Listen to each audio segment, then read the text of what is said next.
In a quiet corner of Portland, Oregon, lived Harold Miller, a 56-year-old retired Army veteran who ran a small mechanic shop that barely made ends meet.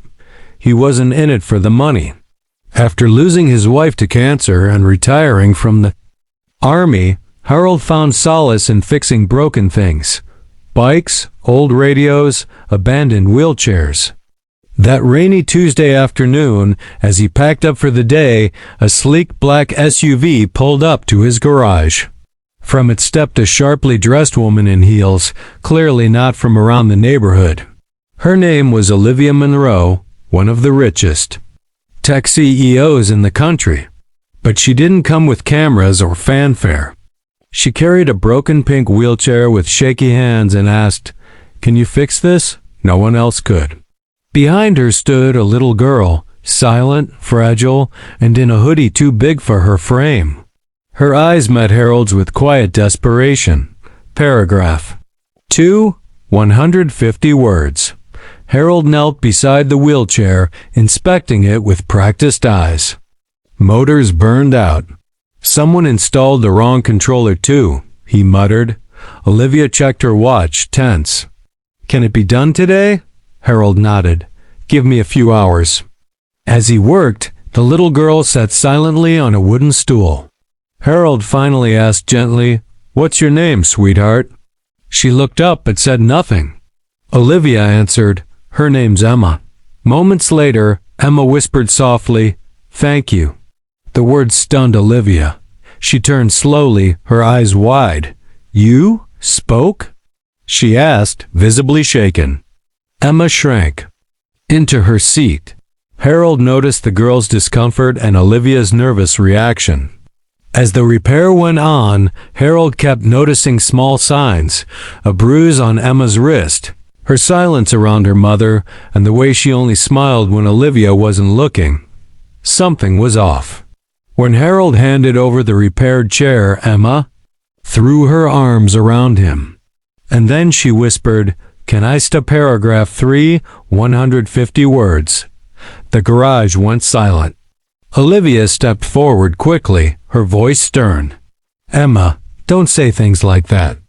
But the little girl wheeled herself behind Harold's bench, out of reach. Harold gently but firmly said, "Ma'am, I think we need to talk." Olivia's posture stiffened. "You don't know what we've been through." Harold looked at Emma. "I know a scared child when I see one. And I know a bruise when it's not from a fall." Olivia blinked back tears and finally spoke. "Her father used to hurt her. I divorced him 2 years ago, but the damage was already done." She stopped talking. Nothing worked, no therapist, no school, no support group. Her voice cracked.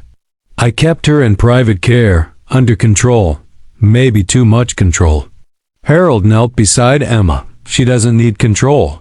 She needs to be seen, heard, trusted." Olivia stared at the girl. "She never even hugged me like that." Paragraph 4, 150 words. Olivia sat on a stool, overwhelmed. "I run a billion-dollar company, but I don't know how to be a mother." Her voice cracked. "I've tried everything, but I've never seen her light up like this." Emma slowly rolled forward and handed her mother a tool from Harold's bench, a wrench. "Help me," she said, softly. Olivia gasped. Emma was speaking, and for the first time, asking her to be part of something. Harold smiled. "She wants to learn. You both do." That afternoon, Harold taught Emma how to clean her wheelchair's gears, check the motor, and even how to replace a bolt. Olivia watched in silence, her heart breaking and healing all at once. When Emma laughed, a loud, joyful sound, Olivia broke into tears. She covered her face as the sound echoed through the small shop. "I've never heard her laugh like that," she whispered. "You didn't just fix her chair. You fixed something in me too." Paragraph 5, 150 words. As the sky turned orange, Olivia asked quietly, "Would you mind if we came back next week?" Harold grinned. "My door is always open." Emma wheeled up beside him and handed him a crayon drawing. Harold standing between her and her mom, all three smiling. On the back, in clumsy handwriting, were the words, "Thank you for fixing more than wheels." Olivia placed a gentle hand on Harold's arm. "You reminded me what matters." I was so focused on protecting her that I forgot to connect with her. Harold nodded. "She doesn't need a fortress. She needs a friend, a parent." From that day on, every Saturday, Olivia and Emma visited Harold's shop. They didn't come for repairs anymore. They came for stories, warmth, and quiet healing. Emma now speaks freely. Olivia smiles more. And Harold? He found family again, not through blood, but through kindness, patience, and a little broken. Wheelchair that changed everything. The next Saturday just after noon, the sound of laughter echoed again in Harold's workshop. Emma was already there, wheeling around a small toolkit Harold had made just for her, complete with labeled compartments and bright pink handles. Olivia stood nearby, watching silently, not as a CEO with meetings to rush to, but as a mother, quietly learning how to simply be present. "I want to learn to fix things like you," Emma told Harold, tightening a bolt on an old bike frame. He knelt beside her and said, "You already have the most important part, heart." Olivia blinked away tears and joined them, kneeling awkwardly in her business slacks. "Teach me too?" she asked, her voice shaky. Emma giggled. Harold smiled. In that moment, three lives once broken in different ways were slowly fusing back together, not by force, but by choice, kindness, and the will to heal from pain. Paragraph 2, 150 words. By the third visit, the shop felt less like a garage and more like a second home. Harold had cleared a shelf just for Emma's projects, a scooter she wanted to repaint, the old fan she was rewiring, and even her drawings.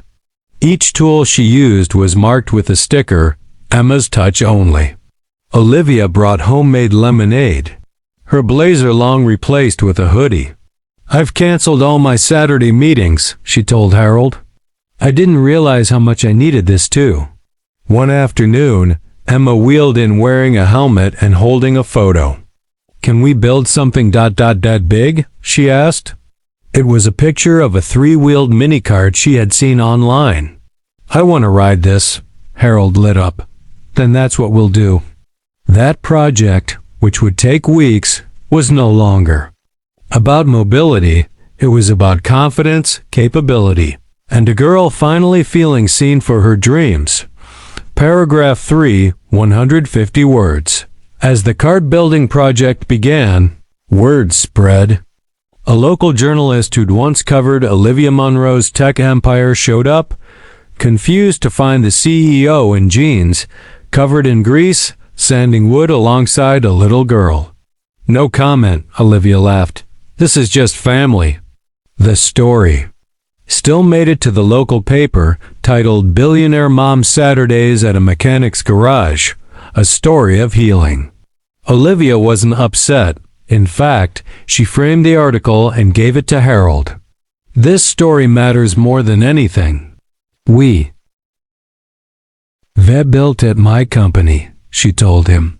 For the first time in years, Emma asked to attend a community fair. She rolled up in her custom three-wheeler, her name painted in cursive across the side. People clapped. Olivia cried. "You're not invisible anymore," Harold whispered to Emma. That night, Emma asked to sleep with her helmet next to her bed, as if holding on to who she'd become. Paragraph 4, 150 words. Weeks turned into months. Emma's speech improved, her therapists astounded by the progress. But something deeper shifted in Olivia. She began taking parenting classes. She stepped back from her company to become a more present mom. "I've always led boardrooms," she admitted to Harold one afternoon. "But I never knew how to lead a home," Emma flourished. Her eyes no longer darted in fear. Her smile didn't fade when someone raised their voice. She even gave a short speech at a school event about kindness. "Mr. Harold taught me that." Broken doesn't mean bad, she said into the microphone. It just means you need someone to believe you can be whole again. The crowd fell silent. Olivia couldn't stop crying. Harold, from the back, tipped his cap, his chest full of pride. He had seen wars, survived grief, but this quiet redemption, this healing through love? It was the greatest miracle of all. Paragraph 5, 150 words. One Sunday, Harold found a surprise outside his shop, a bronze plaque freshly mounted beside the door. It read, "The Fixer of Hearts in honor of Harold Miller, who saw more than wheels." Olivia and Emma stood behind him, holding balloons and smiling. "You didn't just give her mobility," Olivia said. "You gave us a new life." Emma handed him a key. "It's to your new workshop," Olivia added. "Bigger space. No rent, fully yours." Harold shook his head, stunned. "I didn't do this for reward," Olivia smiled. "And that's exactly why you deserve it."